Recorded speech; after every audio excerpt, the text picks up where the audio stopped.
Well, we open up on November the 13th with the regular season opener. We're not far away, uh, and practice has been going well. Our players are looking forward to the season. We've got a lot done. We're a lot further along than we have been in years in terms of preseason, where we're at because of all the returners. We're moving at a fast pace, a really fast pace, 3 or 4 weeks in. And so things have gone well. I think we got a chance to have a good team. I do.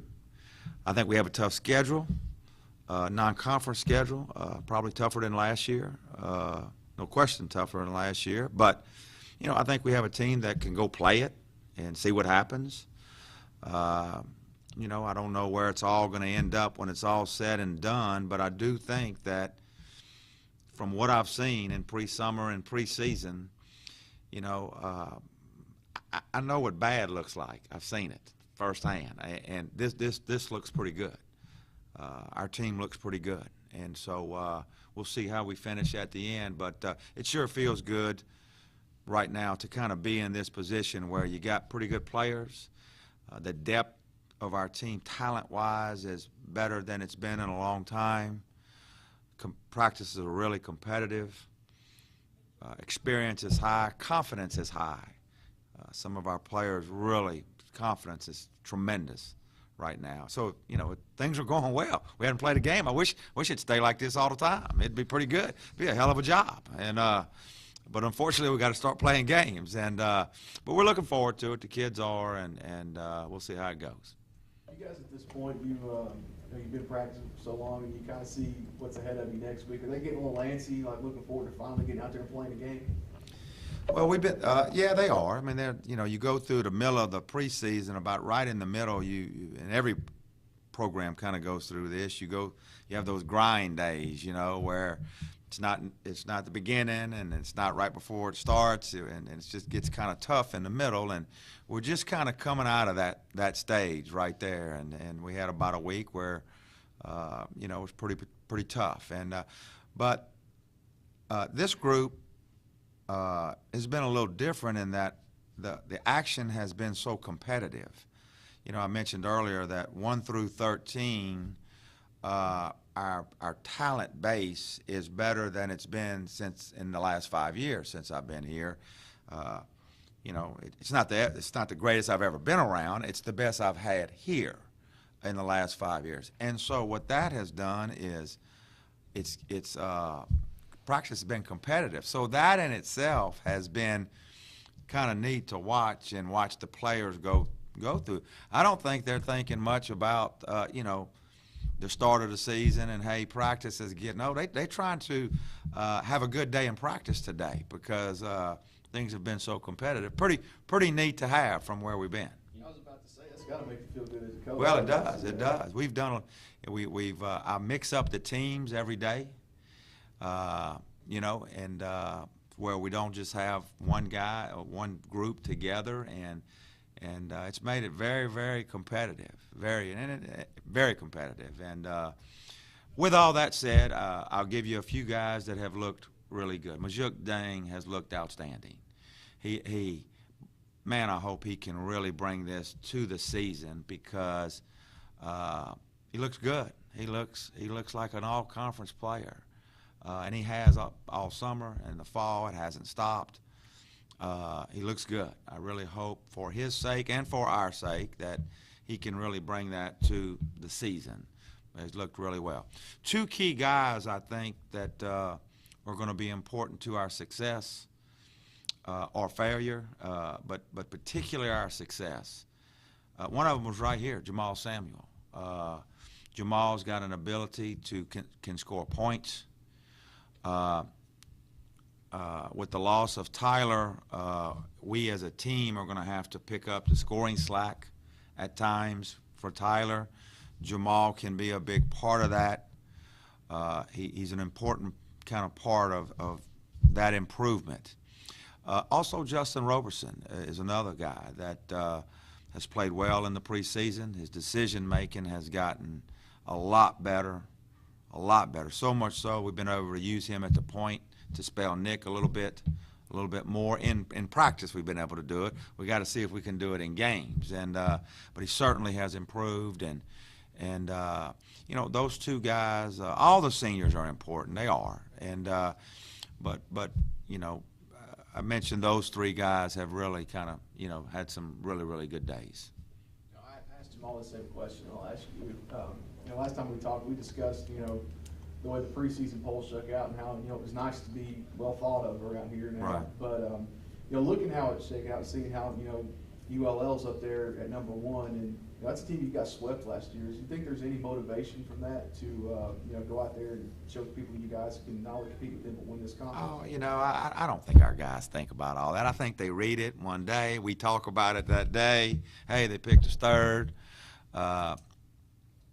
You know, and then they go on about their business. I don't think they put a lot of thought into all of that. You know, Lafayette had they had all 5 starters returning and numerous guys returning, and they had their first team All-League guy back. He was the only first team All-League guy in the league returning, and so that's why they were picked #1. You know, and our first team All-League guy graduated. You know, and so I think it was a pick. I think it was fine with them. I don't think they were disappointed or, man, you know, let's go. We're gonna, you know, let's go fight Lafayette right now. Let's go down to the football game Saturday and look them up and fight them. I don't think they did all that. You know, it's just a preseason poll, and you know, we're glad that we're getting some positive stuff, as you said. You know, we think we have a chance. We could be as good as anybody in this league. You know, we do. We think we have a chance that we could be. Not that we are, but that we could be. And that's kind of where they're at, you know, and they know that they got a little swagger to them, but not too much. You know, we've only had one winning season. We hadn't had 10 in a row. You know, it's just been one. And I mean, that's where I'm trying to go with this thing. Let's have another good season, you know. I know everyone's starved for progress or something really big and good, but hey, I didn't create this, you know. I'm just trying to fix it, you know. So, voila. All right. With that, one of the things I've always appreciated about you is you're a realist and you're pretty blunt. You're not going to give us the same cliched coach speech. When you got this job, you knew it was going to be a challenge. Is this the team you've kind of been building towards? Well, I think when I got the job, I didn't know everything. I didn't know it was going to be that bad, you know. Now, if I would have known, would I still taken the job? Yes. But had I known really and truly what it was all going to be about, I probably would have made some decisions earlier. I would have made some different decisions earlier, which may have accelerated this thing a little bit, a year or two, okay? But it didn't, you know. So that team that we had last year in a normal situation, you know, wouldn't have took. If you take over a rebuilding job without all the other stuff, you know, about your third year, you're hoping you got it, you know, something like. So we were a couple, 2-3 years behind in all that. And what I want our team, our program to do, and this is an important part for this team, is our program has to get back to where we are consistently competitive every year. Every year you think about the Sun Belt. Yeah, well, ULM, they're going to be in the top half now, I'll tell you that, you know. And that's where we're trying to go. And if we do better than that initially, you know, right away, great. But at a minimum, that's where we need to go to build so many other things, to build more fan support, to build more revenue coming in, to build more on and on and on. You know, we got to do some things every year where it's not a 1 year and a flash deal. We all remember how exciting and fun those crowds were for the CBI tournament. How is it that you guys are going to be able to continue to reach out to the community and keep bringing those fans in on maybe a more consistent basis? Well, I mean, winning helps. Obviously, winning's a big part of it. And but you know, traditionally, in this area of the country, you really don't get going good till January and February. Is that right? We're in football country now, and so you got high school and you got all that college going on and the bowl games and this and that. So, I think that if our team's got a little flair to it, it's got some personality with Majuk and even Jamal, even though I don't really like his personality at times, but I want him to get back down the floor in defensive transition is what I want him to do. But we've got a little personality with our team, which kind of connects with the students and the fans, and but we need to win home games, and we need to be in the mix as we go into late January and February. Last year we were playing for a conference championship the last week of the season. Pretty good stuff. We need those, be in the mix and those kind of things to happen for us to continue to have good crowds and people come back. I think they'll come back now. I believe it now. They proved it. And we've got to continue to do our part and everybody chip in with marketing and all that, but it's all kind of one. It's not just one area. It's all together, type thing. I know it sounds simple, but you played in front of some empty arenas before. What does that atmosphere I coached do where I for played. you? What are you talking about? Well, You talking about? Coach, what does that do for a team to play in an atmosphere Well, like that?